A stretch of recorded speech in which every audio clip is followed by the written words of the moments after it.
தமிழ்நாடு உள்ளிட்ட 12 மாநிலங்களில் சிறப்பு வாக்காளர் பட்டியல் திருத்தத்துக்கான பணிகள் மேற்கொள்ளப்படும் என்று தேர்தல் ஆணையம் அறிவித்துள்ள நிலையில் முதலமைச்சர் மு.க.ஸ்டாலின் தலைமையில் ஆலோசனை கூட்டமானது சென்னை அண்ணா அறிவாலயத்தில் நடைபெற்று வருகிறது. விவரங்களோடு செய்தியாளர் ஹரிஹரன் இணைகிறார். ஹரிஹரன், தற்போது நடைபெறுகிற ஆலோசனை கூட்டத்தில் யாரெல்லாம் கலந்து கொள்றாங்க? எது குறித்து ஆலோசிக்கப்படுது? தமிழ்நாடு உள்ளிட்ட 12 மாநிலங்கள்ல நவம்பர் 4ஆம் தேதி முதல் வாக்காளர் பட்டியல் சிறப்பு தீவிர திருத்தப் பணிகள் தொடங்க உள்ளதாக தலைமை தேர்தல் ஆணையம் சற்று நேரத்திற்கு முன்னதாக செய்தியாளர் சந்திப்பில் அறிவித்திருந்தது.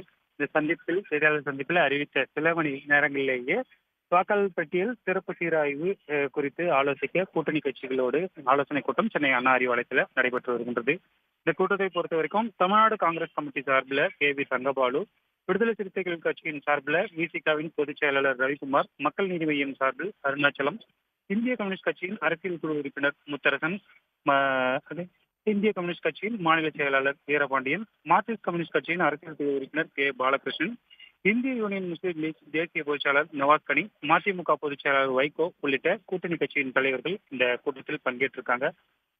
சரியாக ஒரு 40 நிமிடங்களுக்கு மேலாக இந்த கூட்டம் நடைபெற்று வருகின்றது. குறிப்பாக விரைவில் சட்டமன்ற தேர்தலை எதிர்கொள்ள உள்ள மாநிலங்கள்ல யூனியன் பிரதேசங்களிலும் இந்த வாக்காளர் பட்டியல் சிறப்பு தீவிர திருத்தப் பணிகள் நடைபெற உள்ளதாக அறிவிக்கப்பட்டிருக்கு. குறிப்பாக தமிழ்நாடு, கேரளா, கோவா, சத்தீஸ்கர், அந்தமான் நிக்கோபர், மத்திய பிரதேசம், லட்சத்தீவு, புதுச்சேரி, ராஜஸ்தான், உத்தரப்பிரதேசம், மேற்கு வங்கம், குஜராத் ஆகிய மாநிலங்களில் சிறப்பு தீவிர வாக்காளர் திருத்தப் பணிகள் நடைபெறும் என அறிவிக்கப்பட்டிருக்கு. ஏற்கனவே பீகாரில் நடைபெற்ற போது அதில் பல்வேறு முறைகேடுகள் நடைபெற்றது என எதிர்க்கட்சிகள் குற்றம் சாட்டிருக்கக்கூடிய நிலையில திமுக சார்பில் நாளை இந்த எஸ்ஐஆர் குறித்து எதிர்கொள்வதற்கு எந்த மாதிரியான பணிகள் மேற்கொள்ள வேண்டியது, அதாவது திமுக கூட்டணி கட்சிக்கு ஆதரவாக உள்ள வாக்குகள் இந்த வாக்காளர் திருத்த பணியின் போது நீக்காமல் பார்த்துக் கொள்வது உள்ளிட்ட பல்வேறு விவகாரங்கள் இந்த கூட்டணி கட்சியினோடு ஆலோசிக்கப்படுகிறது.